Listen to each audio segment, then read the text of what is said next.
Share ko lang mga bossing BYD 250 24 volts. Nabili ko sa 1 point Anglers bunch. Bali ayan pala siya. Kompleto pati box. May styro sa loob. Maganda packaging. Well secured battery. Nag-direct na pala ako sa 1 point dahil sa Lazada. Napakamahal ng shipping. Umabot ng 2,000. Yan ako yan.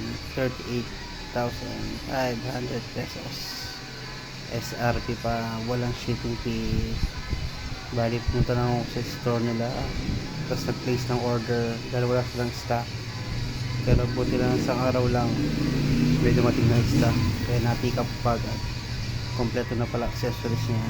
May BMS na at active balancer, plug and play na lang. May warranty rin siya, 1 month warranty pag nagkaroon ng issue sa battery. Pero ngayon ko palang sinulpa, bukas ko palang matetesting kung okay ba yung battery. Sobrang bigat pa rin niya, halos lagpasata ng 30 kilos yung timbang niya. Napakabigat, napakahirap i-alsa, kaya kailangan mo ng kailangan mo ng matinding lakas. Ngayon pala naisugpak ko na pala siya. Sina-charge ko na yung battery habang hinihintay ko yung Samsung inverter na para matesting ko na. Okay naman yan goods na goods naman yan. 24 volts, 1.2 kilowatt nga pala yung solar panels na nakasaksak dyan.